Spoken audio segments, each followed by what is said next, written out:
العالمين والصلاة والسلام على رسوله الكريم أما بعد قال الله تبارك وتعالى أعوذ بالله من الشيطان الرجيم بسم الله الرحمن الرحيم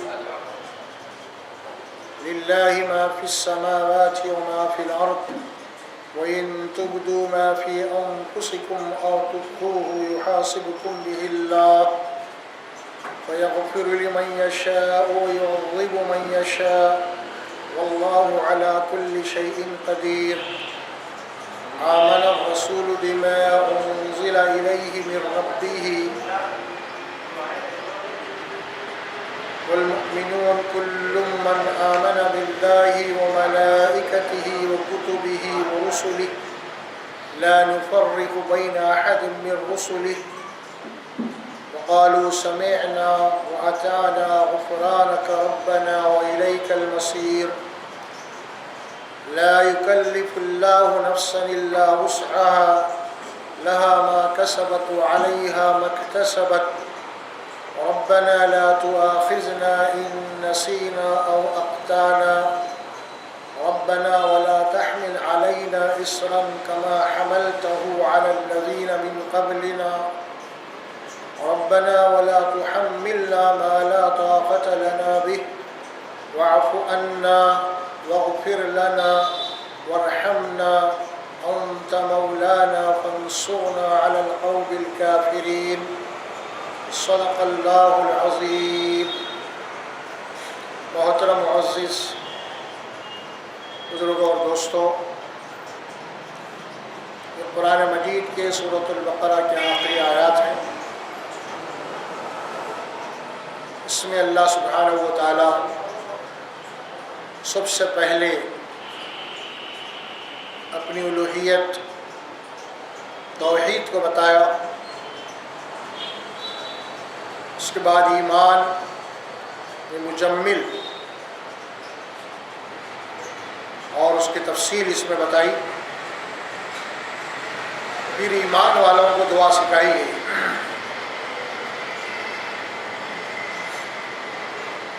سب سے پہلے للہ ما فی السماوات و ما فی الارض، اللہ سبحانہ و تعالی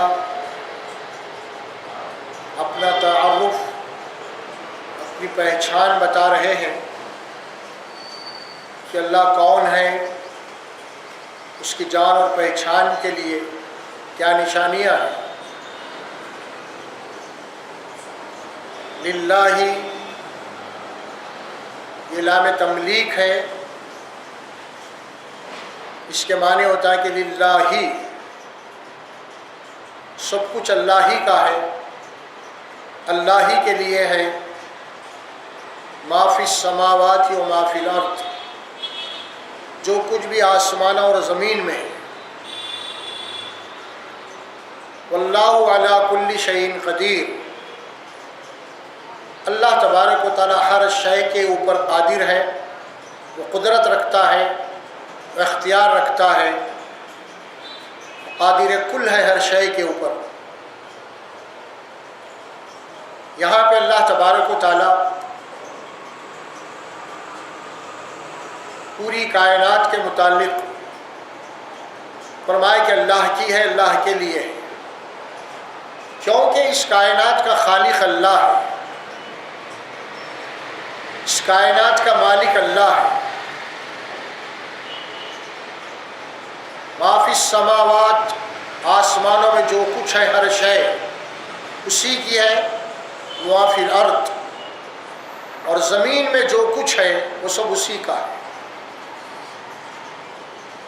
خلق السماوات والارض، قرآن میں کثرت سے آیت آتی ہے، آسمان اور زمین کا پیدا کرنے والا اللہ ہے۔ خالق کل شیء، ہر شے کا پیدا کرنے والا اللہ ہے، یعنی اللہ ہی خالق ہے۔ اس کا تعارف اللہ تبارک و تعالیٰ آخری صورتوں میں کروایا۔ آخری صورت قل اعوذ برب الناس، یہ دعا سکھائی گئی، آپ یہ دعا کیجئے کہ میں پناہ میں آتا ہوں، حفاظت میں آتا ہوں تمام انسانوں کا رب ہے، پالنے والا، پرورش کرنے والا وہ اللہ ہے۔ ملک الناس، انسانوں کا مالک حاکم اللہ ہے۔ الہ الناس، انسانوں کا الہ معبود اللہ ہے، یعنی جو خالق ہے وہ رب ہے، اور جو خالق ہے وہی مالک اور حاکم ہے، جو خالق ہے وہی الہ اور معبود ہے۔ یعنی جو خالق ہے وہی ہمارا رزاق ہے، ہر شے کو رزق کا دینے والا، ہر چیز کی پرورش کرنے والا، اور جو خالق ہے وہی ہمارا مالک ہے، وہی حاکم ہے، اور جو حاکم ہے وہ الہ ہے، معبود ہے، جس کی عبادت کی جاتی ہے، جس کی بندگی اور پرستش کی جاتی ہے۔ اسی لیے اقرار ہے لا الہ الا اللہ، اشہد ان لا الہ الا اللہ، کہ میں گواہی دیتا ہوں اللہ ہی الہ ہے، معبود جس کی عبادت، جس کی پرستش کی جاتی ہے، جس کی بندگی کی جاتی ہے، جس سے دعائیں مانگی جاتی ہے، جس کی پرارتھنا کی جاتی ہے، جس کی نظر و نیاز کی جاتی ہے، جس کے ذات سے امید وابستہ ہے، اسے کہتے ہیں الہ، معبود۔ کہ الہ الناس، تمام انسانوں کا الہ اور معبود ہے۔ اسی لیے سورہ فاتحہ میں آپ کو یہ دعا سکھائی گئی، ایاک نعبد و ایاک نستعین، ہم تیری ہی عبادت کرتے ہیں اور تجھ ہی سے مدد مانگتے ہیں۔ اسی طرح ہر شے کا وکیل اور کارساز اللہ ہے۔ کہ قرآن مجید میں واتخذوا، اللہ قرآن میں یہ بات فرمائے کہ اللہ ہی کو اپنا الہ بناؤ، وہی تمہارا وکیل ہے، وہی تمہارا کارساز ہے، وہی تمہارا ہدایتی ہے، اور وہی تمہارا جو نصرت کرنے والا حمایتی ہے۔ اور یہاں پہ اللہ تبارک و تعالیٰ ساری باتیں دو جملوں میں فرما دیا کہ للہ ما فی السماوات و ما فی الارض وَإِن تُبْدُوا مَا فِي أَنفُسِكُمْ، اور اللہ کون ہے کہ تمہارے سینوں میں، تمہارے دلوں میں جو وسوسے، جو بھید بھاؤ آتے ہیں، اللہ تبارک و تعالیٰ اگر چاہے گا تو اس کا حساب لے گا، اور اللہ جانتا ہے اسے۔ اللہ سبحانہ و تعالیٰ قرآن میں سورہ مومن میں فرماتے ہیں یعلم خائنۃ العیون وما تخفی الصدور، اللہ کی ذات وہ ہے خائنۃ العیون، تمہاری نگاہوں کی چوریوں سے تک تم پلک کیوں جھپکتے ہو، اللہ اس سے واقف ہے۔ وما تخفی الصدور، اور تمہارے سینوں میں کیا بھید بھاؤ ہے، کیا وسوسے ہیں، کیا ارادے ہیں، کیا منصوبے ہیں، اللہ تبارک و تعالیٰ بخوبی بذات خود جو ہے اس سے پوری طریقے سے واقف ہے۔ اس بات کو اللہ سورہ القاف میں فرمایا نحن خلقنا الانسان، انسان کو ہم نے پیدا کیا ہے، انسان کے خالق ہم ہیں، انسان کے بنانے والے ہم ہیں۔ نحن اقرب الیہ من حبل الورید، ہم انسان کی شہ رگ سے بھی زیادہ قریب ہیں۔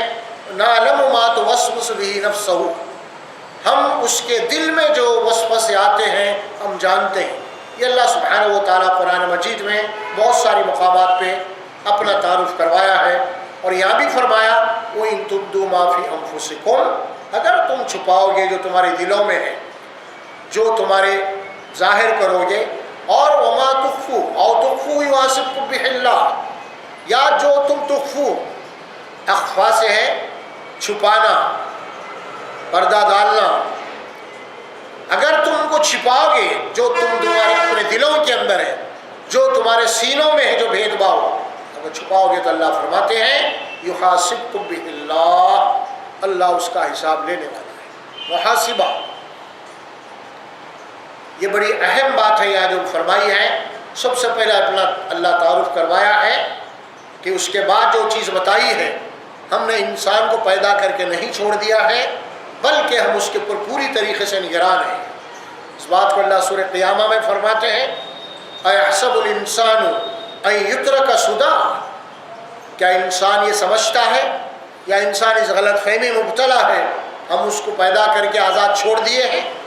کیا ہم اس کے اوپر نگران نہیں ہیں، اس کے محافظ نہیں ہیں؟ اس کے ہر حرکت و عمل سے ہم پوری طریقے سے واقف ہیں۔ اس کو اللہ نے قرآن میں مختلف مقامات پہ فرمایا وَمَا اللَّهُ بِغَافِلٍ عَمَّا تَعْمَلُونَ، اللہ تمہارے کسی بھی عمل سے غافل نہیں ہے۔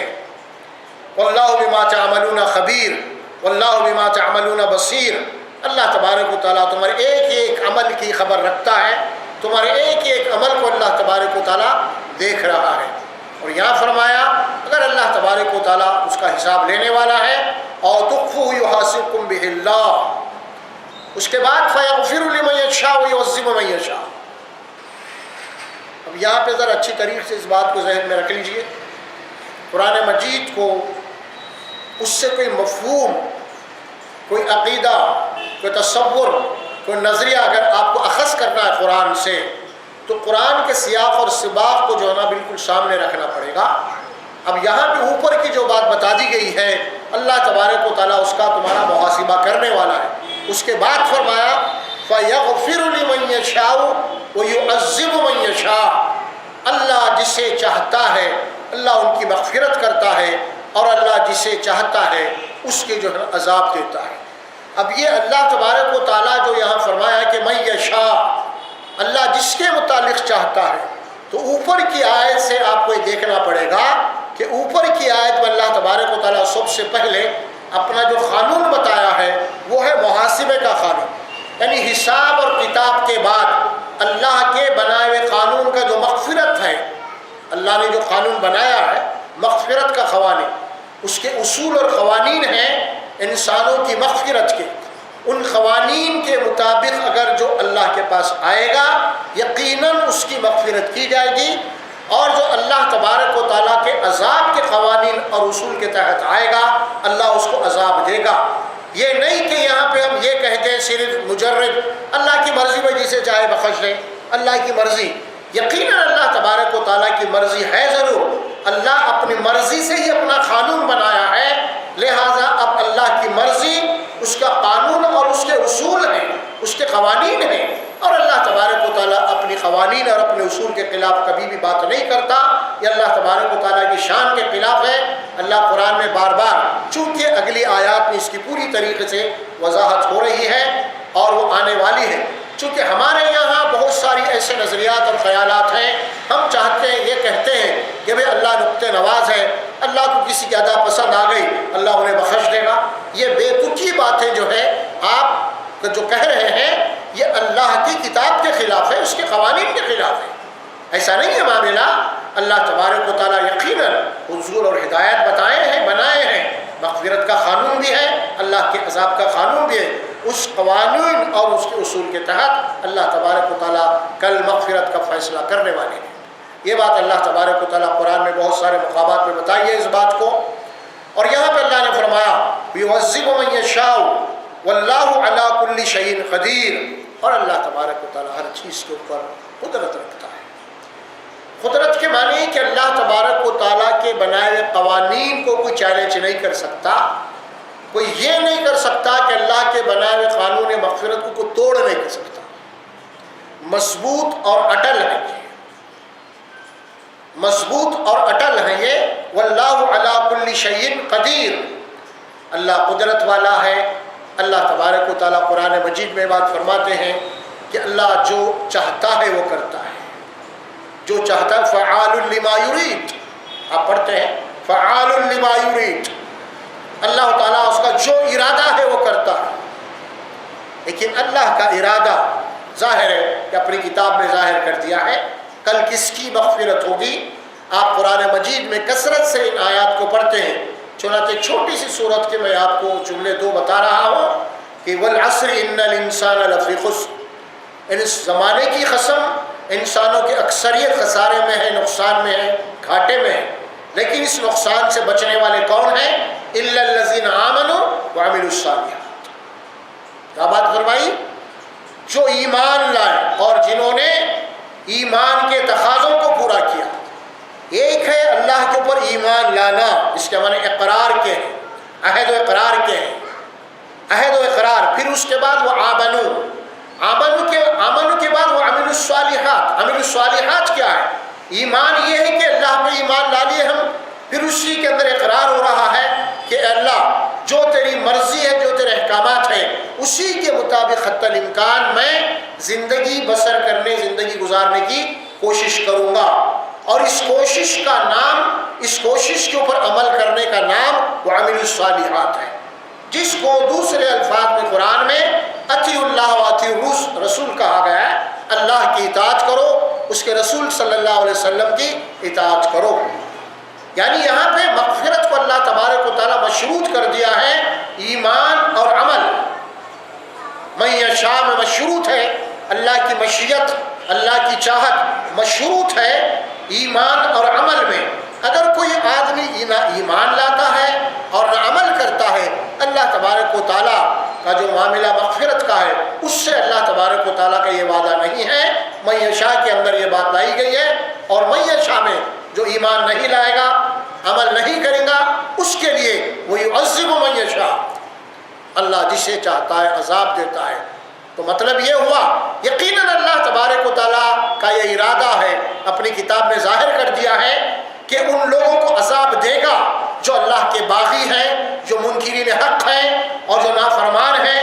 یہ اللہ کا ارادہ اپنی کتاب میں اللہ ظاہر کر دیا ہے، ان کو عذاب دے گا۔ اور اللہ تبارک و تعالیٰ اپنا ارادہ من یشاء کے تحت یہ ظاہر کر دیا ہے کہ جو مومنین ہیں اور جو متقین ہیں، اللہ تبارک و تعالیٰ یقیناً ان کی مغفرت فرمائے گا، ان کی نجات ہوگی۔ یہ ہے یعذب من یشاء کے الفاظ کی وضاحت جو اس سیاق اور سباق سے ہمارے سامنے آ رہی ہے۔ اس کے بعد اب ظاہر ہے کہ وہ ایمانیات کیا ہے، اس کا اقرار ہو رہا ہے۔ آمن الرسول بما انزل الیہ من ربہ، سب سے پہلے ایمان لے آتے ہیں رسول، اللہ کا رسول سب سے پہلے مکلف ہے ایمان کے اوپر، پھر بعد میں تو امتی ہے۔ آمن الرسول بما انزل الیہ من ربہ، جو کچھ بھی اس کے رب کی طرف سے اس کے اوپر نازل کیا گیا ہے، یعنی قرآن وحی الہی، سب سے پہلے رسول جو ہے اس کے اوپر ایمان لے آتے ہیں۔ رسول ایمان لے آتے ہیں، سو مراد کیا ہے؟ یعنی جو کتاب جو احکامات رسول کو دی گئی ہے سب سے پہلے وہ اس کے اوپر عمل کرتے ہیں، اس کی اطاعت کرتے ہیں۔ قرآن میں یہ بات کثرت سے آئی ہے، وَاتَّبِعْ مَا يُوحَىٰ إِلَيْكَ مِن رَبِّكَ، اے رسول صلی اللہ علیہ وسلم جو کتاب جو وحی جو احکامات آپ کو دیے جا رہے ہیں آپ اس کی اتباع کیجئے، آپ اس کی پیروی کیجئے، پابند ہیں آپ۔ سب سے پہلے رسول پابند ہے، پھر اس کے بعد امت ہے۔ من رسول ہی فرمایا آمن الرسول بما انزل الیہ من ربہ والمؤمنون، پھر اس کے بعد ایمان والے۔ ایمان والے کتاب تو رسول کے اوپر نازل کی گئی ہے، لیکن اس کتاب کے مخاطب پوری انسانیت ہے، اور اس کتاب کے اوپر جو لوگ ایمان لاتے ہیں وہ ایمان والے ہیں۔ رسول کے بعد مومنین کا جو تذکرہ کیا گیا ہے وہ اس ضمن میں کیا گیا ہے کہ نبی کو جو کتاب دی جا رہی ہے وہ بالواسطہ ایمان والوں کو بھی وہ کتاب دی جا رہی ہے۔ اللہ تبارک و تعالیٰ موسیٰ علیہ السلام کو تورات دینے کے بعد یہ بات فرمائی تھی، ثم جعلنا، فرمایا وَأَوْرَثْنَا بَنِي إِسْرَائِيلَ الْكِتَابَ هُدًى وَرَحْمَةٌ لِّلْمُؤْمِنِينَ هُدًى وَذِكْرَىٰ لِأُولِي الْأَلْبَابِ، یہاں بات بتائی گئی ہم نے موسیٰ کو کتاب دی اور کتاب کے وارث جو ہے موسیٰ علیہ السلام کی امت کو بنایا ہے۔ اسی طرح ہم نے کتاب قرآن محمد رسول اللہ صلی اللہ علیہ وسلم کو دی اور اس قرآن کے وارث ہم مسلمانوں کو بنائے، مسلمانوں کو بنائے۔ اسی لیے ایمان والے یہاں بات فرمائی والمؤمنون، تمام ایمان والے، کل آمن باللہ، سب کے سب ایمان لے آتے ہیں اللہ کے اوپر، اس کے فرشتوں پہ، اس کے کتابوں پہ، اس کے رسولوں پہ، لا نفرق بین احد من رسلی، اور انبیاء کے درمیان میں رسولوں کے درمیان میں تفریق نہیں کرتے۔ تفریق کے دو معنی ہیں، تفریق کے معنی کسی رسول کو ماننا کسی کو نہیں ماننا، یہ تفریق ہے۔ تفریق کے ایک وہ معنی بھی ہے انبیاء اکرام کے درمیان میں ایسی تفریق کرنا، انبیاء اکرام کے درمیان میں ہم اپنی طور پہ کسی نبی کو بڑھانا، کسی نبی کو گھٹانا، اس کی اجازت نہیں، ہمیں اس کی اجازت نہیں۔ ہر نبی اپنے وقت کا رسول ہے، تمام انبیاء، اسی لیے قرآن مجید میں اللہ تبارک و تعالیٰ ایک اصولی بات رسول اللہ صلی اللہ علیہ وسلم کو خاطب کر کے بات فرمائی، وَإِنَّكَ لَمِنَ الْمُرْسَلِينَ، آپ بھی رسولوں میں سے،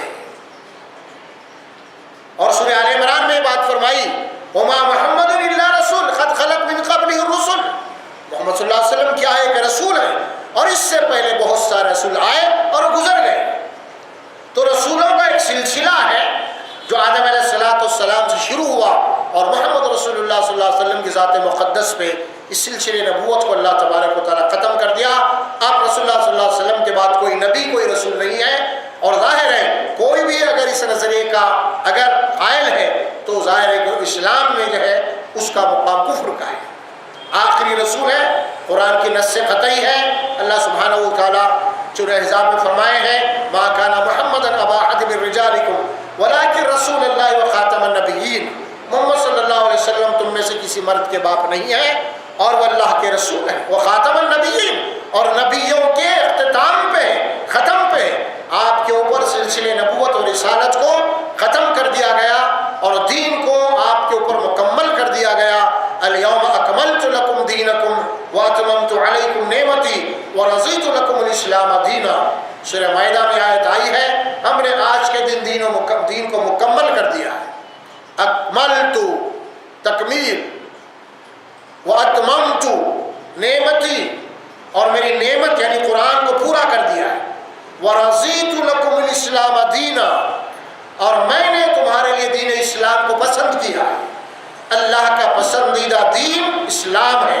اگر کوئی اللہ تبارک و تعالیٰ کو راضی کرنا چاہتا ہے اس کے لیے لازمی اور ضروری ہے کہ وہ اسلام کو قبول کرے اور اسلام کی تعلیمات کے اوپر حتی الامکان عمل کرنے کی کوشش کرے، کیونکہ اگر کوئی اسلام کو قبول نہیں کرے گا یا اسلام سے ہٹ کے کوئی اور طریقے زندگی کو اپنائے گا تو قرآن میں واضح طور پہ اللہ نے فرمایا وَمَن يَبْتَغِ غَيْرَ الْإِسْلَامَ دِينًا فَلَن يُقْبَلَ مِنْهُ وَهُوَ فِي الْآخِرَةِ مِنَ الْخَاسِرِينَ۔ اللہ کے دین اسلام کے سوا اگر تم کسی اور دین کو اپناؤ گے، کوئی اور طریقے اور زندگی کو اپناؤ گے، اللہ تبارک و تعالیٰ کے یہاں وہ قابل قبول نہیں ہوگا اور انجام کار تمہارا یقیناً نقصان اور خسارے میں ہوگا آخرت میں۔ فرمایا لا نفرق بین احد من الرسل۔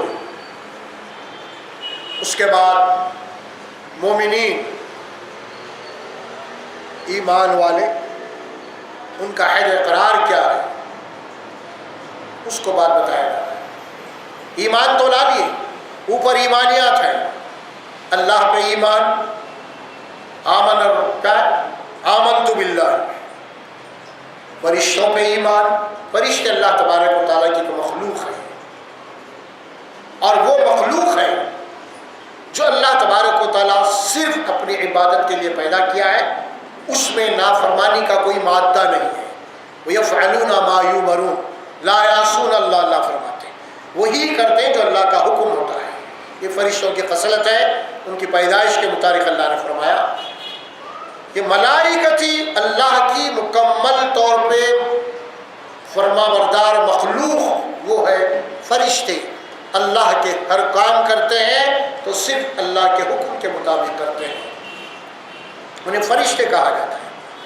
وہ کتب ہی، اس کی کتابوں کے اوپر ایمان، اللہ نے ہر زمانے میں انسانوں کی ہدایت کے لیے انبیاء کرام کے اوپر کتابیں نازل کی ہیں۔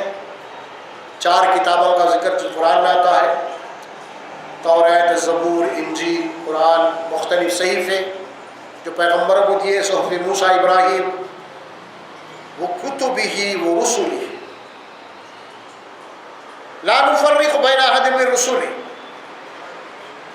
انبیاء کے درمیان میں تفریق نہیں کرتے۔ ایمان تھا یہ۔ اب اس میں اطاعت کی بات آگے آ رہی ہے۔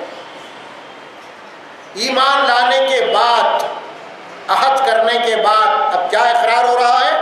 وَقَالُوا سَمِعْنَا وَأَطَعْنَا، ہم کہہ رہے ہیں، کیا کہہ رہے ہیں؟ قالوا، کہا انہوں نے، سمعنا، ہم نے سن لیا ہے۔ کیا سنا ہے؟ کیا سنا کیا ہے؟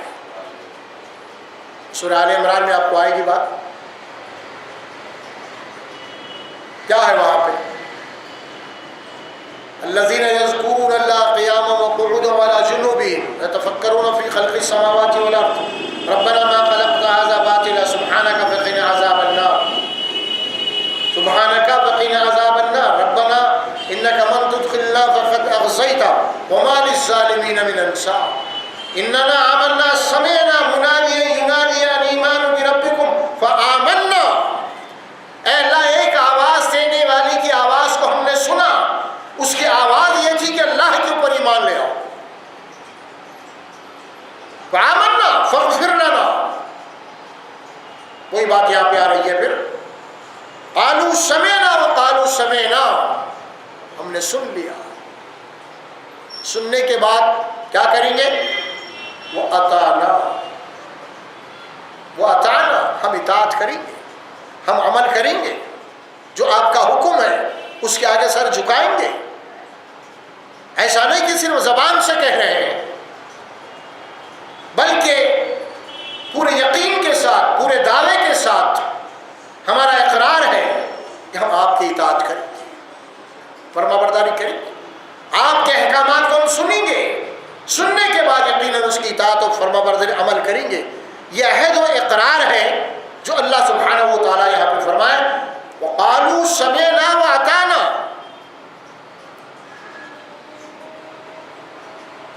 یہ دو جملے ہیں. اگر اب اس نے یہ کہا، یہودیوں نے کیا کہا؟ یہ تو ایمان والوں کی بات ہے. یہودیوں نے کیا کہا تھا؟ قالوا سمعنا وعصینا، قالوا سمعنا وعصینا. یہودیوں نے کہا، ان کی اقرار، ان کی شرارت، ان کی بدعملی کو اللہ قرآن میں فرماتے ہیں انہوں نے بھی کہا تھا ہم سنیں مگر عمل نہیں کریں.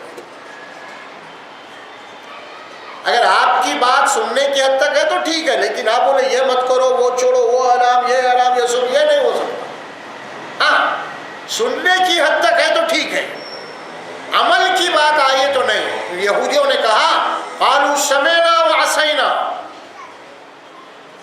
نافرمانی کریں گے، اطاعت دیں گے، ہم اپنی مرضی کے مطابق زندگی گزاریں گے. ایمان والے کیا بول رہے ہیں؟ قالوا سمعنا واطعنا. یہ ایمان والے ہیں، یہ مومنین ہیں. کل آمن باللہ، یہ وہ لوگ ہیں.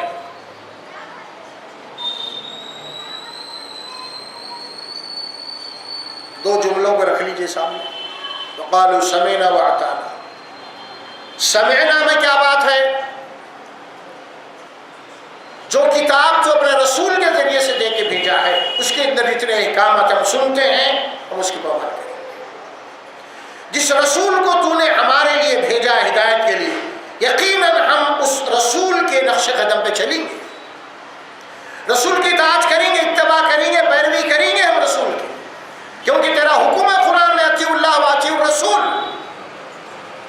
اللہ کی اطاعت کریں گے، اس کے رسول کی اطاعت کریں گے، کیونکہ تیرا حکم ہے قرآن میں لقد کان لکم فی رسول اللہ اسوۃ حسنہ. یقیناً محمد صلی اللہ علیہ وسلم کی زندگی بہترین نمونہ ہے تمہارے لیے. اللہ جب تو ہمارے لیے رسول کی زندگی کو نمونہ بنایا ہے تو یقیناً رسول کی زندگی کو سامنے رکھتے ہوئے ہم اپنی زندگی گزاریں گے. ہم نے سن لیا ہے اور ہم اس کے اوپر اطاعت کریں گے. پھر یہ سن لینے کے بعد اللہ تبارک و تعالیٰ سورہ انفال میں فرمایا وَأَطِیعُوا اللَّهَ وَالرَّسُولَ، اللہ کی اطاعت کرو، اس کے رسول کی اطاعت کرو. وَلَا تَوَلَّوْا عَنْهُ وَأَنْتُمْ تَسْمَعُونَ، اللہ اس کے رسول کے احکامات سن لینے کے بعد، جان لینے کے بعد، معلوم ہونے کے بعد تم اس سے مت پلٹو. وَلَا تَوَلَّوْا، مت پلٹ جاؤ، مت مڑو، مت اعراض کرو، انجان مت بنو. وَأَطِیعُوا اللَّهَ وَالرَّسُولَ وَلَا تَوَلَّوْا عَنْهُ وَأَنْتُمْ تَسْمَعُونَ. سن لینے کے بعد، جان لینے کے بعد، معلوم ہو جانے کے بعد وَلَا تَوَلَّوْا، مت پلٹو، اعراض مت کرو، منہ مت موڑو، انجان مت بنو، غافل مت بنو. پھر اس کے بعد وَلَا تَكُونُوا كَالَّذِينَ قَالُوا سَمِعْنَا وَهُمْ لَا يَسْمَعُونَ. ان لوگوں کی طرح مت ہو جاؤ جنہوں نے کہا ہم سن لیا لیکن وہ سنے نہیں، سنے ہوتے تو برابر عمل کرتے. ان شر الدواب عند اللہ الصم البکم الذین لا یعقلون. اللہ کے پاس بدترین مخلوق وہ ہے جو عقل سے کام نہیں لیتی، بہرے اور سن لینے کے بعد اس کے عمل کرنا چاہیے، اسلام کو زندگی میں لانا چاہیے۔ اسلام کوئی دیو مالا کہانیوں کا نام نہیں ہے، اسلام کوئی قصے کہانیوں کا دین نہیں ہے، اسلام کوئی جنرل نالج کا نام نہیں ہے معلومات اکٹھا کرو۔ اسلام نام ہے اللہ کے احکامات کا، اور مسلمان اسے کہتے ہیں جو اللہ کے احکامات کے آگے اپنے آپ کو حوالے کر دے، اللہ گردن جھکا دے، سونپ دے اپنے آپ کو اللہ کے۔ وقالوا سمعنا وأطعنا، سورۃ البقرہ۔ وہی کچھ کریں گے ہم جو آپ کا حکم ہے، جو آپ کا حکم ہے، اللہ کا حکم، اطاعنا، اطاعت کریں گے۔ حقیقی مومن کی پہچان کیا ہے؟ کیا ہے حقیقی مومن؟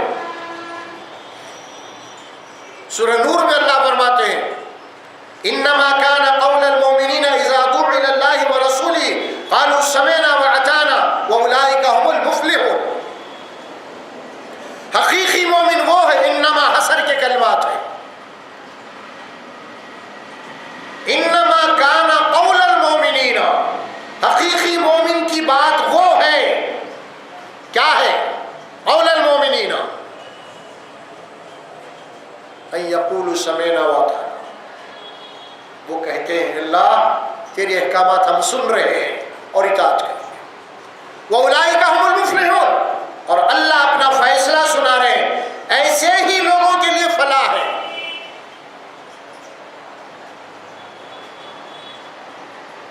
ایسے ہی لوگوں کے لیے فلاح اور نجات ہے۔ صرف زبانی اقرار کی حد تک جو لوگ ہیں ان کے لیے اللہ تعالیٰ قرآن میں کوئی گارنٹی نہیں دیا ان کے نجات کی، کوئی گارنٹی نہیں دیا، گارنٹی ان کی دیا، بشارت ان کو سنایا، ان یقولوا سمعنا واطعنا، وہ کہتے ہیں ہم سن لیے اور اطاعت کریں گے، عمل کریں گے حتی الامکان۔ اولئک هم المفلحون، اور ایسے ہی لوگ، یہی لوگ فلاح پانے والے ہیں، کامیاب ہونے والے ہیں۔ اب بات 2 جمع 2 4 کی ہے قرآن کی، اسی لیے قرآن مجید میں عقائد سے متعلق، ایمانیات سے متعلق، عملی زندگی کے متعلق اللہ تبارک و تعالیٰ بہت آسان انداز میں سمجھایا ہے، بہت آسان انداز میں۔ 2 جمع 2 4، آدمی کی عقل کہیں بھی نہیں بہکتی، کوئی سمجھ میں آتی ہے۔ ایمانیات کی بات، عقائد کی بات، حلال حرام کی باتیں اور عملی زندگی کے مطابق یہ اتنے احکامات ہیں، اللہ فرماتے ہیں کہ بہت آسان طریقے سے ہم نے سمجھایا۔ اور قرآن مجید میں کئی مقامات بھی آیت کریمہ بھی آتے ہیں۔ سورہ زمر میں ایک مقام میں اللہ سبحانہ وتعالیٰ فرماتے ہیں وَلَقَدْ ضَرَبْنَا لِلنَّاسِ فِي هَذَا الْقُرْآنِ مِنْ كُلِّ مَثَلٍ لَعَلَّهُمْ يَتَذَكَّرُونَ، یقیناً ہم نے انسانوں کو سمجھانے کے لیے ہر طریقے سے قرآن میں جناب علی ہم نے ان کو سمجھایا ہے، لَعَلَّهُمْ يَتَذَكَّرُونَ، ہر تمثیل سے سمجھایا ہے، ہر اینگل سے سمجھایا ہے، ہر زاویے سے سمجھایا ہے۔ سمجھانے کے جتنے طریقے ہو سکتے ہیں ایمان اور عمل سے متعلق، نجات اور فلاح سے متعلق، ان کو بہت ہی سہل انداز میں، بہت ہی آسان انداز میں ہم نے سمجھایا ہے۔ وَلَقَدْ ضَرَبْنَا لِلنَّاسِ فِي هَذَا الْقُرْآنِ مِنْ كُلِّ مَثَلٍ، ہر مثال سے ہم نے سمجھایا ہے، ہر اینگل سے ہم نے سمجھایا ہے، ہر زاویے سے ہم نے سمجھایا۔ کیوں؟ لَعَلَّهُمْ يَتَذَكَّرُونَ، تاکہ وہ نصیحت حاصل کر لیں قرآن سے۔ قرآن عربی غیر عوج لعلهم يتقون، جو کتاب ہم کو دیے ہیں قرآن کی، جو اس کتاب میں ہدایات احکامات ہیں، اس میں کوئی بھی ٹیڑھ نہیں ہے، کوئی کج نہیں پاؤ گے تم، کوئی کنفیوژن جو ہوتا ہے، تشویش جسے کہتے ہیں، کوئی ایسی نہیں ہے قرآن مجید میں۔ قرآن عربی، یہ قرآن عربی زبان میں غیر ذی عوج، غیر ذی عوج، کوئی ٹیڑھ نہیں اس کے اندر، اس کے اندر کوئی ایسی باتیں نہیں جو تمہاری عقل میں نہیں آ سکتی ہیں، کوئی کنفیوژن نہیں، کوئی تشویش نہیں، آسان انداز میں ہم نے سمجھایا ہے۔ وَلَقَدْ يَسَّرْنَا الْقُرْآنَ لِلذِّكْرِ فَهَلْ مِن مُّدَّكِّرٍ، ہم نے قرآن کو بڑا بہت ہی آسان بنا دیا ہے نصیحت کے لیے، عبرت کے لیے، عمل کے لیے بہت آسان ہے قرآن۔ ہے کوئی تم میں اس قرآن سے نصیحت حاصل کر کے عمل کرنے والا؟ کوئی ہے؟ یہی وجہ ہے جس کو اللہ سبحانہ و تعالی قرآن مجید میں قالوا سمعنا واطعنا کہتے ہیں کہ ہم سن لیے، اطاعت کریں۔ زبان کی اطاعت خالی اللہ کے پاس، کوئی مت اس کا اعتبار نہیں۔ اسے سورہ نور میں آگے چل کے فرمایا، منافقین کے متعلق ہے، وَإِذَا دُعِوا إِلَى اللَّهِ، وہاں پہ فرمایا وَرَسُولُهُ يَحْكُمُ بَيْنَهُمْ ثُمَّ يَتَوَلَّىٰ فَرِيقٌ مِّنْهُم مِّن بَعْدِ ذَلِكَ وَمَا أُولَٰئِكَ بِالْمُؤْمِنِينَ۔ جب ان کو بلایا جاتا ہے، اقرار کیے ایمان کا اقرار کیے، جب عمل کی طرف بلایا جاتا ہے لِيَحْكُمَ بَيْنَهُمْ، تاکہ تمہارے درمیان میں فیصلے ہو جائیں قرآن کے مطابق عملی زندگی میں، تو کیا ہوتا ہے؟ ثُمَّ يَتَوَلَّىٰ فَرِيقٌ مِّنْهُم، ان میں سے ایک فریق، ایک گروہ کیا کرتا ہے؟ پلٹ جاتا ہے، نہیں آتا، تیرے ایمان کے حد تک کافی ہے، اقرار کے حد تک کافی ہے بس۔ اور ایسے لوگوں کے لیے قرآن اعلان کر دیا وَمَا أُولَٰئِكَ بِالْمُؤْمِنِينَ، وَمَا أُولَٰئِكَ بِالْمُؤْمِنِينَ، یہ ایمان والے نہیں ہو سکتے، ایمان والے ہو ہی نہیں سکتے جب ان کو ان کے رب کی طرف بلایا جا رہا ہے، قرآن کی طرف بلایا جا رہا ہے اور وہ آنے کے لیے تیار نہیں ہے، تو پھر وہ مومن نہیں ہو سکتے۔ یہ اللہ کا فیصلہ ہے، اللہ کا فیصلہ ہے۔ پھر کیا بات ہے؟ وقالوا سمعنا واطعنا، اس کے بعد کیا ہے؟ مومن کی فکر کیا ہے؟ غفرانک ربنا والیک المصیر۔ اب دیکھیے ایمان والے مومنین کیوں آخر ساری دنیا کو چھوڑ کے اللہ اس کے رسول کی احکامات کی طرف کیوں لپکتے، کیوں بھاگتے؟ اسی لیے ان کے سامنے اس دنیا کے علاوہ ایک زندگی ہے، موت کے بعد آخرت، اور ان کے اوپر یقین ہے کہ مر کے اللہ کے پاس جانے کے بعد ہمارا محاسبہ ہوگا، جو اوپر آئی تھی۔ اب اسی کی فکر کو یہاں پہ بتایا جا رہا ہے، جو اللہ اوپر بولا نا یحاسبکم بہ اللہ، اللہ تمہارا محاسبہ کرنے والا ہے، اللہ تمہارا حساب لینے والے کے ایک عمل کا، وہ فکر ان کو بے چین کر رہی ہے، اور وہاں اس بات کا اقرار کر رہے ہیں اللہ چونکہ تیرے پاس ہم کو لوٹ کے آنا ہے، غفرانک ربنا والیک المصیر، غفرانک ہماری یہ خواہش ہے، ہماری یہ تڑپ ہے، ہماری یہ طلب ہے اللہ تجھ سے کہ ہماری مغفرت کر دے، ہم کو بخش دے، ہمارے گناہوں کو معاف کر دے، ہماری خطاؤں کو معاف کر دے۔ الیک المصیر، جانا کہیں بھی نہیں ہے، تیرے پاس آنا ہے،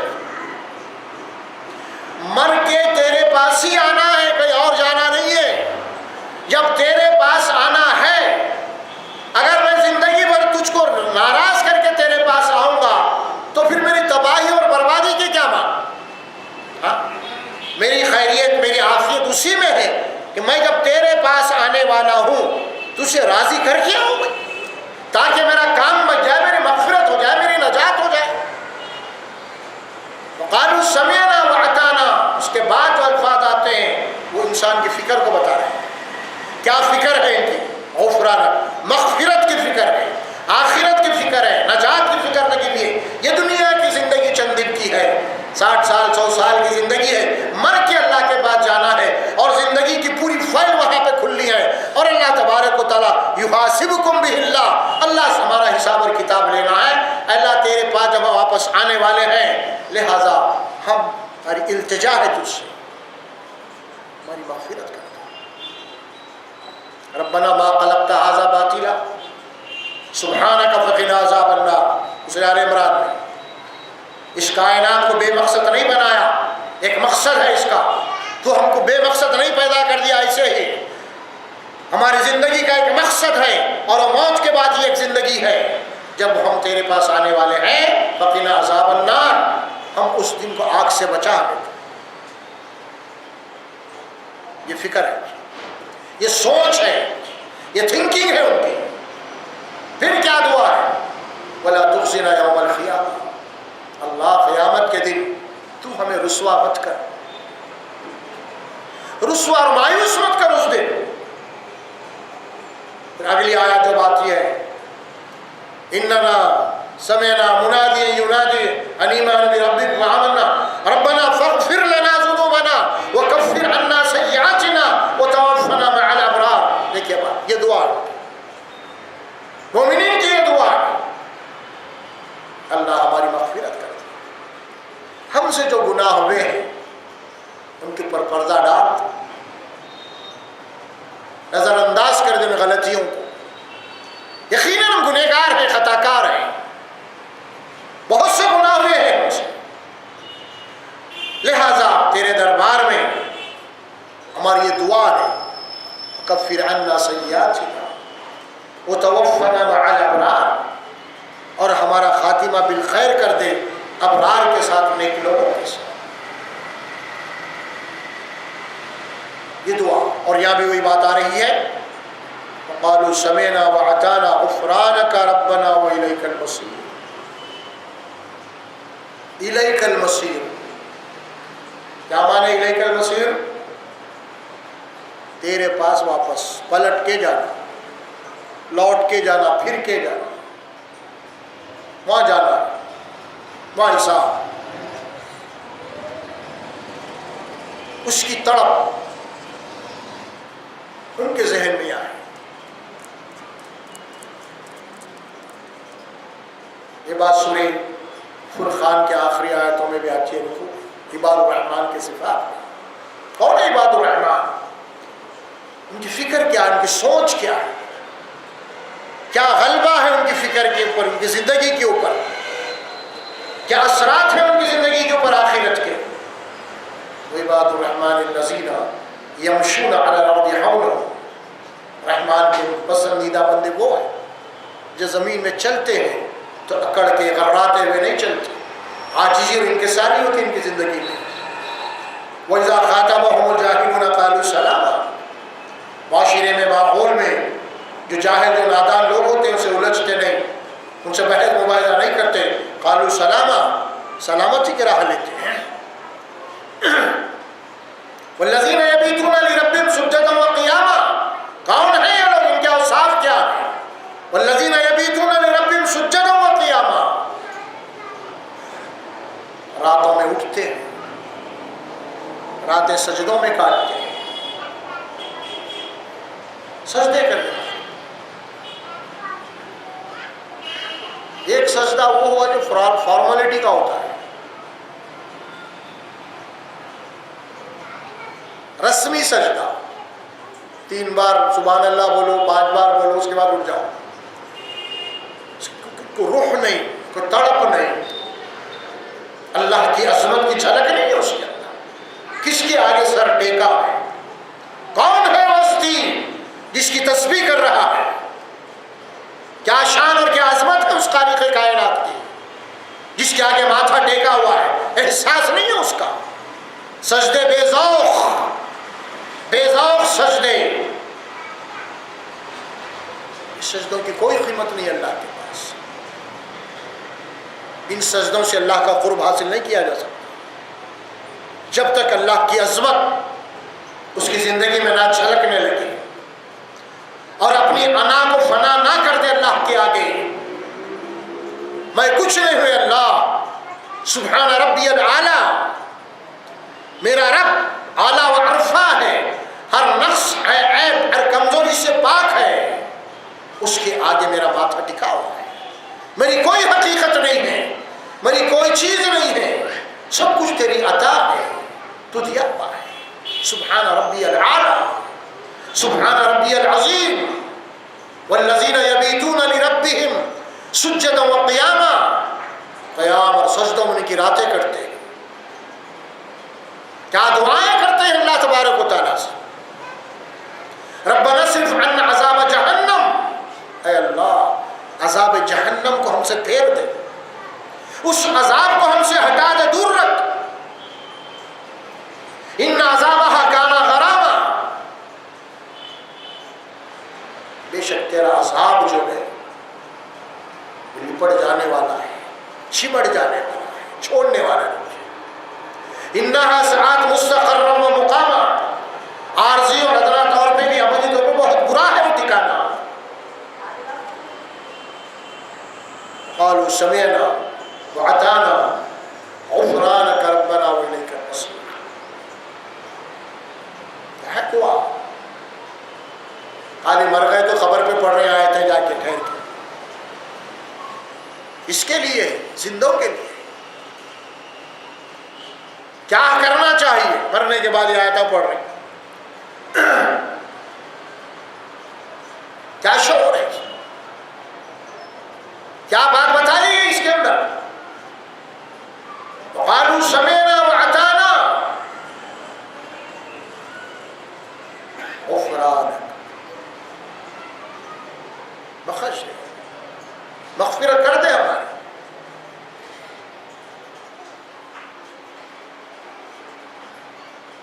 وإلیک المصیر، ہم لوٹ کے تیرے پاس آئے۔ لا یکلف اللہ نفسا الا وسعها، اللہ کا قانون اب آ رہا ہے، یہ دعائیں ہو گئی۔ اللہ فرماتے ہیں لا یکلف اللہ الا نفس وسعها، اللہ کسی نفس کو اس کی طاقت سے زیادہ اس کے اوپر کوئی بوجھ نہیں ڈالتا۔ انسان کی جتنی استطاعت ہے، جتنی کیپیسٹی ہے، اتنا ہی وہ مکلف ہے۔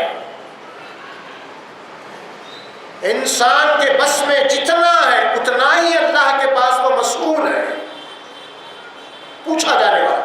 جو چیز انسان کی طاقت سے باہر ہے، جو چیز جو عمل انسان کے اختیار سے باہر ہے، اللہ اس کا محاسبہ کرنے والا نہیں۔ اب اوپر ایک بات آپ پڑھ چکے تھے، تمہارے سینوں میں جو چیز اللہ جانتا اس کا حساب لینے والا ہے۔ اب یہ آیت یہاں پہ کلیئر کر دی، کیا ہے وہ؟ یعنی جو چیز انسان کے بس میں نہیں، اللہ اس کا محاسبہ نہیں کرے۔ وسوسوں کا آنا انسان کے بس میں نہیں اور وسوسوں کو روک سکے، لہذا کوئی اگر وسوسے شیطان کی طرف سے آ رہے ہیں، برے وسوسے، اللہ تبارک و تعالیٰ اس کا محاسبہ نہیں کرے گا، چونکہ انسان کے اختیار کے باہر ہے یہ چیز۔ حدیث میں بھی بات ہے، اللہ کے نبی نے فرمایا کہ میری امت کے جو وسوسے ہیں اللہ تعالیٰ ان کے اوپر محاسبہ نہیں کرے گا۔ ایک ہے وسوسوں کا آنا، برے، ومن شر الوسواسات، برے وسوسوں سے پناہ مانگنا اللہ سے جو دل میں آتے ہیں۔ ایک ہے وسوسوں کا آنا خود بخود بلا ارادہ، اس کے اوپر کوئی پکڑ نہیں۔ دوسری باتیں ہیں جو ارادتاً ہوتے ہیں۔ ارادتاً کیا ہے؟ انسان کو خفیہ منصوبہ بنا رہا ہے کسی کو قتل کرنے کا، کسی کا مال کھانے کا، کسی کو نہیں معلوم، وہ دل میں ہے اس کو، اس کے اوپر پکڑ ہوئیں گے، کیونکہ اس نے خود بنایا ہے، اس نے خود بنایا آئے نہیں ہے، پلاننگ کیا ہے اس نے، برابر اس کا محاسبہ ہوگا۔ اسی طرح کسی کے متعلق اپنے دل میں حسد رکھنا، اس کا بھی محاسبہ ہوگا۔ اللہ کے نبی صلی اللہ علیہ وسلم نے حدیث میں بات فرمائی، حسد وہ بیماری ہے جس طرح آگ لکڑی کو کھا جاتی ہے، حسد تمہارے سارے نیکیوں کو کھا جائے گی۔ یأکل الحسنات، الحسد یأکل الحسنات، حسد اسی طرح بغض ہے، دل میں کسی کے متعلق جلن ہے، کینہ ہے، کپٹ ہے، نفاق ہے، اس کا محاسبہ ہوگا۔ لیکن وہ وسوسے جو بلا ارادہ آتے ہیں اس کا محاسبہ نہیں ہوگا، کیونکہ اللہ کا قانون یہ ہے جس عمل میں اس کا ارادہ نہیں ہے اس کا محاسبہ نہیں ہوگا۔ اسی لیے قتل میں بھی دو قتل ہے، ایک قتل عمد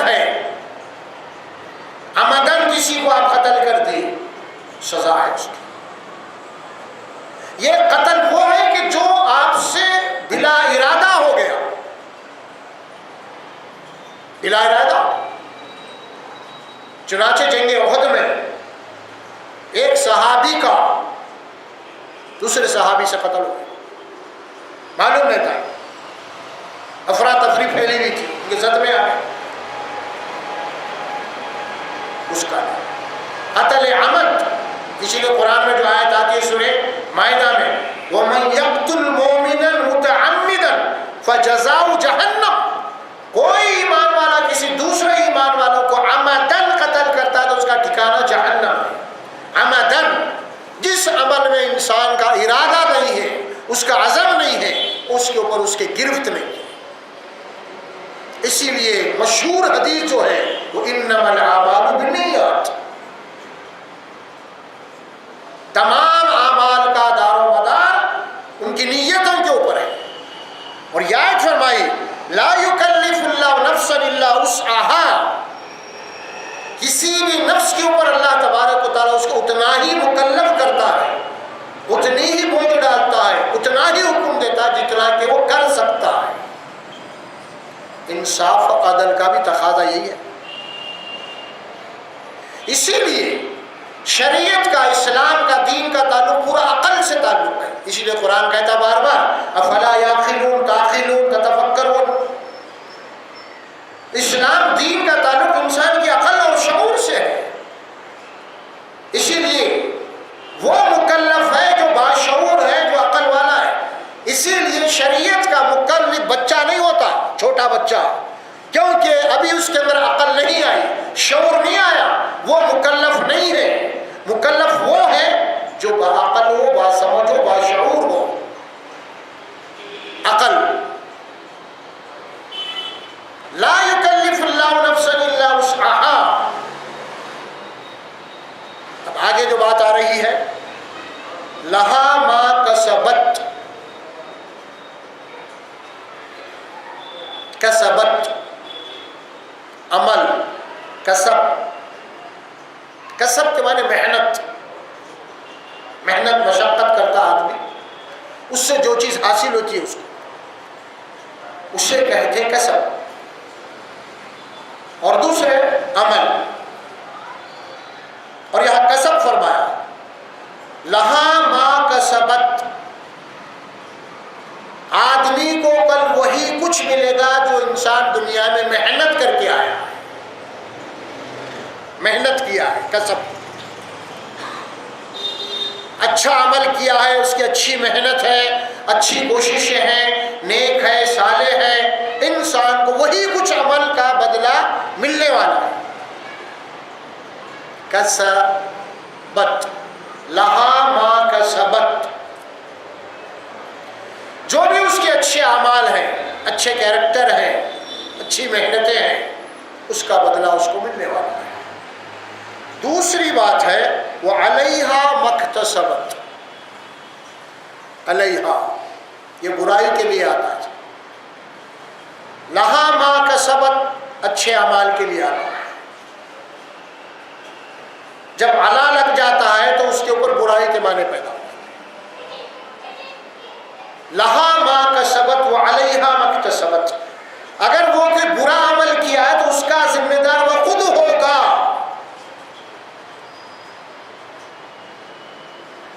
میں کوئی گناہ کر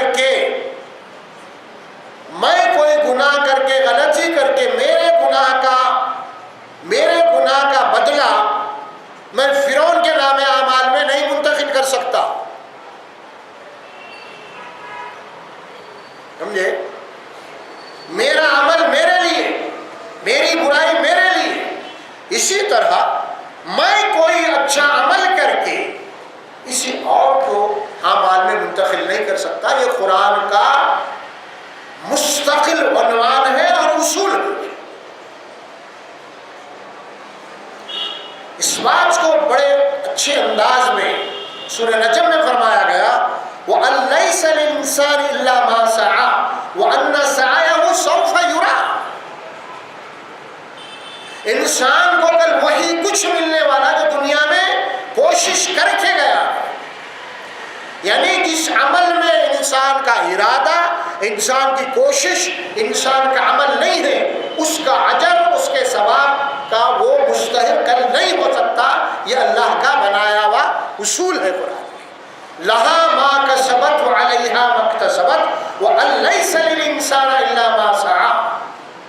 اور برائی کے لیے بھی قرآن میں یہ بات بتا دی گئی قرآن مجید میں، ولا تزر ولا تزر وازرۃ وزر اخرى۔ انسان کل حشر کے میدان میں ایک کا بوجھ دوسرا نہیں اٹھا سکتا۔ ہر آدمی کو، انسان عملی زندگی میں نتائج کے اعتبار سے خود وہ اس کے ارادے اور عمل کا وہ خود ذمہ دار ہے۔ یہ اصولی بات ہے۔ اور یہاں فرمائی گئی لہا ما کسبت وعلیہا ما اکتسبت، یہ اللہ کا قانون ہے۔ اس کو سورہ فاتحہ میں مختصر طور پہ بتایا گیا ہے، مالک یوم الدین، انصاف کے دن کا مالک ہے، تو انصاف کا دن جو ہوتا ہے، جزا کا دن، انسان کو وہی کچھ ملے گا، وما تجزون الا ما کنتم تعملون، تم کو وہی کچھ ملنے والا ہے جو تم نے عمل کر کے آیا ہے۔ فمن يعمل مثقال ذرۃ خیرا یرہ ومن يعمل مثقال ذرۃ شرا یرہ، واضح کر دیا قرآن نے۔ اور دوسرے دفعہ سورہ نازعات میں یہ بات فرمائی اللہ تبارک و تعالیٰ نے، وہ کیا ہے؟ وَأَمَّا مَنْ خَافَ مَقَامَ رَبِّهِ وَنَهَى النَّفْسَ عَنِ الْهَوَىٰ فَإِنَّ الْجَنَّةَ هِيَ الْمَأْوَىٰ۔ جو بھی دنیا کے اندر اللہ سے ڈرا، حساب کتاب سے ڈر کے زندگی گزارا، ایک دن اللہ کے پاس جا کے ٹھہرنا ہے اور حساب اور کتاب دینا ہے۔ وَنَهَى النَّفْسَ عَنِ الْهَوَىٰ، اور اپنے نفسی خواہشات کے اوپر کنٹرول کیا، اس کا ٹھکانہ چل جاتا ہے۔ وَأَمَّا مَنْ ابْتَغَىٰ وَآثَرَ الْحَيَاةَ الدُّنْيَا، اور جو دنیا میں باقیانہ زندگی گزارا اور دنیا ہی کو اپنا مقصود بنا لیا، یہی ہے سب، فَإِنَّ الْجَحِيمَ هِيَ الْمَأْوَىٰ، اس کا ٹھکانہ جہنم ہے، دوزخ جلتی ہوئی آگ ہے۔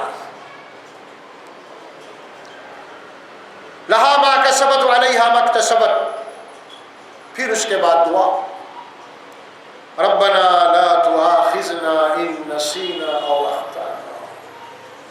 اے اللہ، جب تو ہر عمل پہ پکڑنے والا ہے، حساب لینے والا ہے، اب یہاں دعا ہو رہی ہے، اے پروردگار، ہم نے جو کچھ بھی بھول بھلیا کے تحت ہم نے جو خطائیں کی ہیں، جو گناہ کیا ہے، وہ اس کو مت پکڑ، لا تؤاخذنا ان نسینا او اخطانا، یا ہم سے جو خطائیں ہوئی ہیں، جو گناہ ہو چکے ہیں، ایک تو اوپر گزری آپ غفرانہ کا، اللہ ہماری مغفرت کر دے، اور یہاں ربنا لا تؤاخذنا ان نسینا او اخطانا۔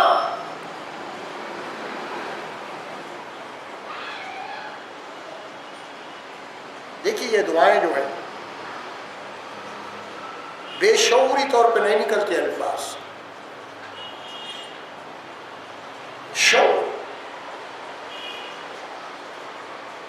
ایک آدمی جب بیمار ہوتا ہے، بیمار ہونے کے بعد ایک بیمار کے شعور کے تحت ڈاکٹر کے پاس جا کے اپنی کیفیت بولتا ہے، ایسا ہو رہا، وہاں پیٹ میں درد ہو رہا، یا سر میں درد ہو رہا، نہیں آ رہی، یعنی ایک شعوری حالت میں بولتا ہے۔ آپ کیفیت، ایک مریض کی جو کیفیت ہوتی ہے ڈاکٹر کے سامنے، وہی ایک مریض ہے جو گناہوں کا اور اپنی کیفیت کو اللہ کے سامنے رکھ رہا ہے، اللہ میں گنہگار، پورے شعور کے ساتھ، پورے ہوش و حواس کے ساتھ میں تیرے آگے ہاتھ پھیلا رہا ہوں، اور تو غفار ہے، تو بخشنے والا ہے، رحم کرنے والا ہے، میری التجا، میری درخواست ہے، ربنا لا تؤاخذنا ان نسینا، اے ہمارے رب، ہماری کوتاہیوں کو، ہماری لغزشوں کو، ہماری بھول بھلیوں کو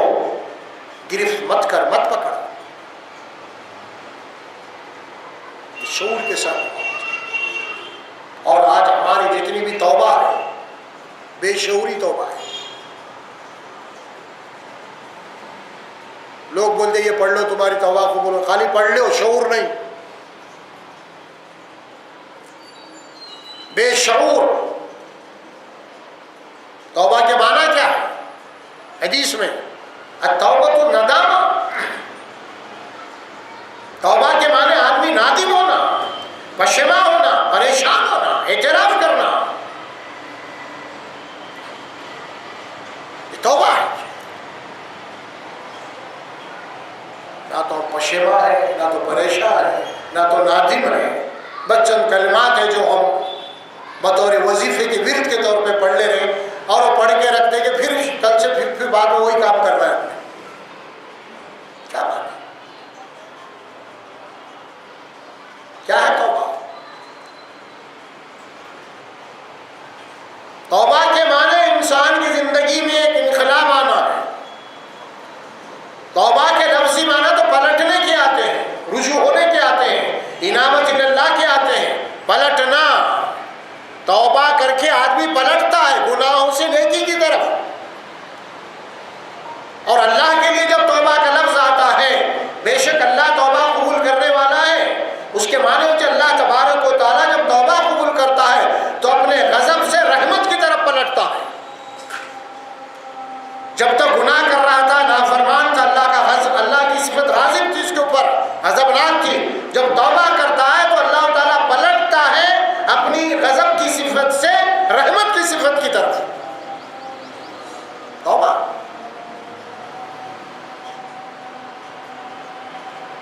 توبہ کا جو تصور ہے، جو کانسیپٹ ہے، پورا بدل گیا. بلکہ دعاؤں کا پورا کانسیپٹ بدل گیا.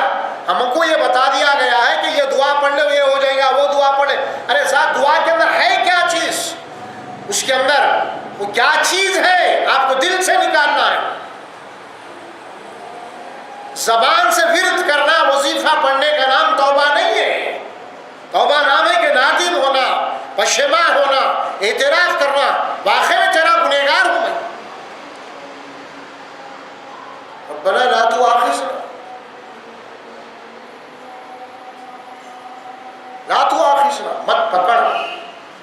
ان نسانا، ان نسل ہمارے بھول بھلائیوں، بھول چوک کو، او اخطانا، ہماری خطا. ہم اتنے بے فکر ہیں، ہم سمجھ رہے ہیں ہم کریں کیا. یعنی کتنے گناہ کر رہے ہیں. دیکھو صبح سے شام تک کیا گناہ کام صرف چوری کرنا، ڈاکہ ڈالنا، زنا کرنا، اس کا نام گناہ، اسی کا نام گناہ ہے. اتنے گناہ ہو رہے ہیں. دیکھو آپ اپنے بھائیوں کے ساتھ، اپنے بچوں کے ساتھ، گھر میں بیویوں کے ساتھ، پڑوسیوں کے ساتھ، دوستوں کے ساتھ، کاروبار میں، معاملات میں کتنے گناہ ہو رہے ہیں. کہاں دھوکہ ہو رہا، کہاں زیادتی ہو رہی، کہاں اپنی زبان سے تکلیف دے رہے ہیں، کہاں اپنے ہاتھوں سے تکلیف دے رہے ہیں. کیا کیا گناہ ہو رہے ہیں. گناہ بولے تو یہ نہیں خالی شراب پینا، جوا کھیلنا، زنا، یہ نہیں صرف گناہ، کیا کیا گناہ ہے. ہم سمجھ رہے نہیں. لوگ بولے رہے بھائی کیا کرو، بھائی میں تو نماز پڑھ رہا ہوں. اچھا ہو، کیا کر رہا بابا؟ دیکھ، نا انصافی کرنا، غیر غلط بات بولنا، غلط تصورات دوسروں کے لیے قائم کر لینا، نیتیں خراب کر لینا، سب کیا ہے. حسد رکھنا، جلن رکھنا، سب کیا ہے. سب گناہ ہے. ربنا لا تؤاخذنا ان نسینا او اخطانا. پھر کیا دعا ہے؟ ربنا ولا تحمل علينا اسرا كما حملته على الذين من قبلنا. انسان بہت کمزور ہے. نفس و شیطان کا مقابلہ بہت مشکل ہے اس کا. اسی لیے اللہ سے دعا کرنا ہے، اے اللہ مجھ پہ اتنا بوجھ مت ڈال. ہم سے پہلے جن قوموں کے اوپر تو بوجھ ڈالا، یعنی ہم سے تیرا سخت امتحان مت لے، کڑا امتحان مت لے جو ہم ثابت قدم نہ رہ سکتے ہو. اتنا بوجھ مت ڈال. اس کے بعد ولا تحمل علينا اسرا كما حملته على الذين من قبلنا ربنا ولا تحملنا ما لا طاقة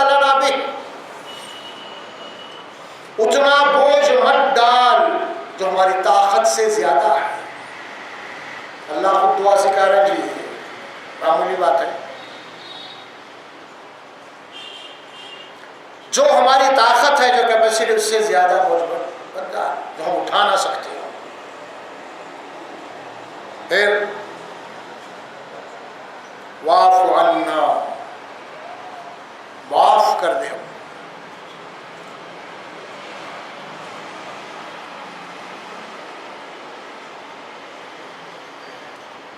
بہت غور کی بات ہے. واعف عنا، ہم سب کو معاف کر دیں. دیکھیے اب یہ ہم آیت پڑھیں گے، دعا کریں گے. جماعتی لیول پہ کیا ہوگا اس کا؟ ہم تو دوسری جماعت والوں کو گمراہ کر رہے ہیں، دوسری جماعت نفرت کر رہے ہیں. جب میں دعا کروں گا تو اس کے معنی اللہ میری جماعت والوں کو معاف کر، میرے مسلک والوں کو معاف کر.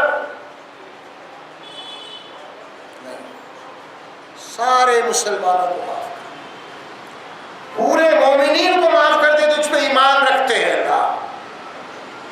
اوپر جو باتیں بتا دی گئی وہ کمزوریاں سب میں ہے اللہ، اور ہر انسان یہ سمجھے کہ مجھ میں زیادہ ہے، ان میں کم ہے. ہم یہ سمجھ رہے ہیں کہ ہم ہدایت پہ ہیں، باقی گمراہ ہے. اب کیا دعا کریں گے اس بھائی کے لیے جو وہ بھی مومن ہے، انہیں بھی نماز پڑھ رہا، انہیں بھی روزہ رکھ رہا، سب انہیں بھی کر رہا. تو یہ دعا جب کریں گے تو سارے مسلمان اس دعا میں شامل ہے یا صرف اپنی جماعت والے یا مسلک والے ہیں؟ کیا ہے قرآن کی جب دعا کریں گے؟ معاف عنا، جب دعا کریں گے پورے روئے زمین کے مسلمان سب کو معاف کر دے. واغفر لنا، سب کی مغفرت کر دے، ہم سب کی مغفرت کر دے. دیکھیے ایک مومن کو پورے مسلمانوں کی مغفرت کی فکر ہے. اسی لیے قبرستان میں بھی آپ جا رہے ہیں، بابا اماں قبرستان میں ہے، دفن ہے، تو وہاں پہ بھی آپ کو یہ نہیں اماں آپ السلام علیکم نہیں، السلام علیکم یا دار المومنین. اب اس میں اہل سنت بھی ہے قبرستان میں، اہل حدیث بھی ہے اس کے اندر، وہ بھی ہے، سب جماعت پورے مسئلہ کا ہے. اب پوروں کو سلام کرنا، وہاں جا کے یہ نہیں بول سکتے سمجھ میں آ رہا جا کے السلام علیکم جو ہے میری جماعت والے، میرے مسلک والے نہیں، سب کے لیے ہے. اور شیطان داؤ ڈال دیا ان کو، تو الگ میں الگ، اللہ والا کوئی الگ نہیں ہے. تم نظریاتی اختلاف ہے،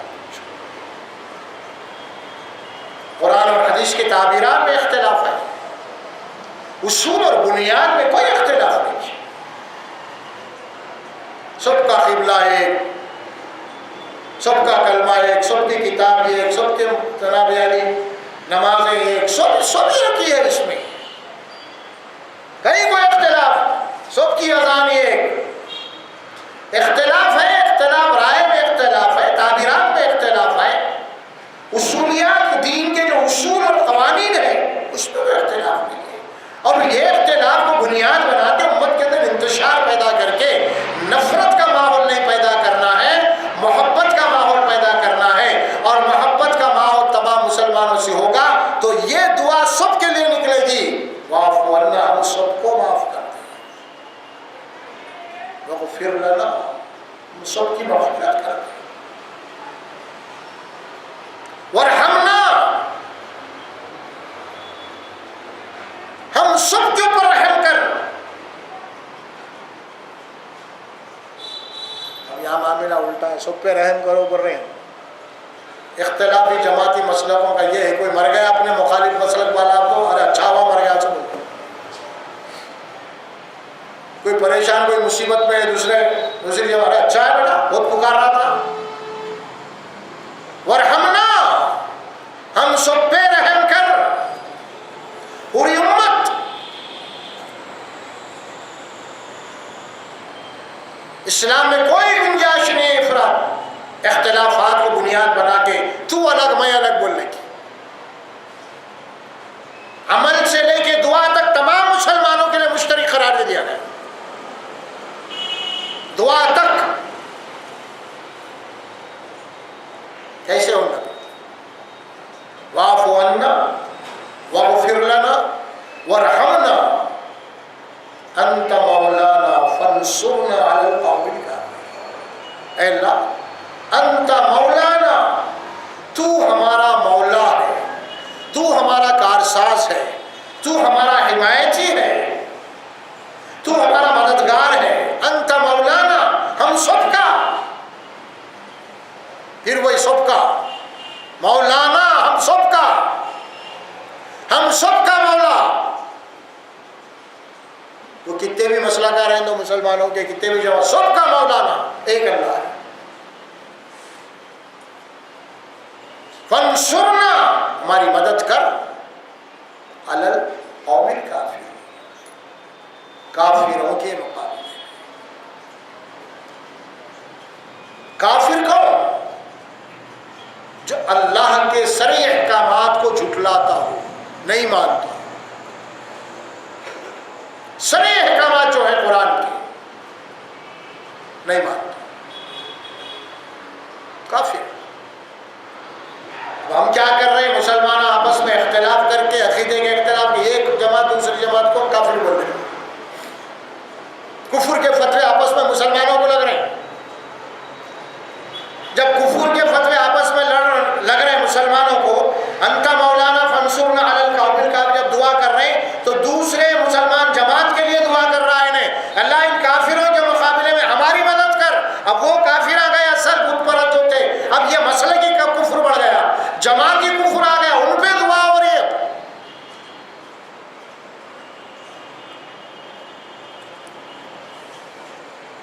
انت مولانا فانصرنا علی القوم الکافرین۔ مسلمان اس کا کلمہ ہے، اللہ اس کے رسول کے اوپر ایمان رکھتا ہے، کتنے سے کتنا بھی بگڑا ہوا ہے، آپ اس کو کافر نہیں بول سکتے، قطعی نہیں بول سکتے کافر۔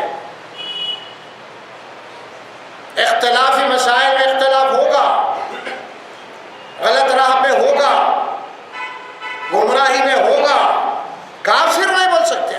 کفر کا فتویٰ کسی مسلمان کو نہیں لگ سکتا، الا یہ کہ قرآن مجید کے جو اصولیات ہیں اس کا انکار نہ کر دے، جیسے قادیانی ہے، قرآن مجید کی نص ہے، اللہ کے نبی آخری رسول ہے، انہوں نے اس بات کا انکار کیا اور کسی اور کو رسول مانا، اسی لیے وہ کافر ہوئے۔ نص قطعی قرآن کی اس کا انکار کر دے، کسی اور کو نہیں۔ تو یہ سورۃ البقرہ کے آیات مبارکہ آخری رکوع کے ہماری تربیت کے لیے ایمان، عمل، فکر آخرت، تین چیزیں اس کے اندر بتا دی گئی۔ اللہ کی وحدانیت بھی اس کے اندر آ گئی، للہ ما فی السماوات و ما فی الارض۔ پھر فکر آخرت بھی اس کے اندر آ گئی، اللہ ہمارے گناہوں کو معاف کر دے۔ پھر عملی اقرار بھی اس کے اندر آ گیا، قالوا سمعنا واطعنا، اللہ ہم سن رہے ہیں اور برابر عمل کریں گے اور اطاعت کریں گے۔ یہ آیت کریمہ ایمان اور عمل اور فکر آخرت کے لیے یہ سورت آخری آیات ہمارے تربیت کے لیے بہت اہم ہے، اس کا مطالعہ ہمیں کرنا چاہیے۔ اور زبانی مسلمان اللہ کے پاس کا کوئی وقار نہیں ہے، کوئی اعتبار نہیں ہے اس کا، اس بات کو سمجھنا چاہیے، اور حتی الامکان جہاں تک ہو سکے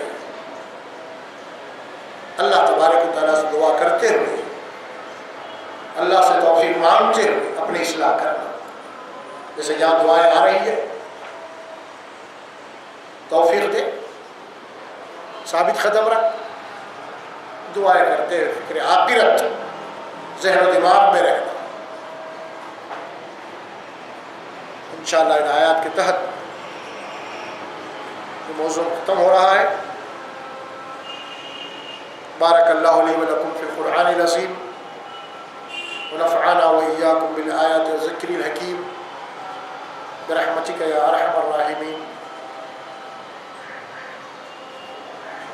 انشاءاللہ آنے والے اتوار سے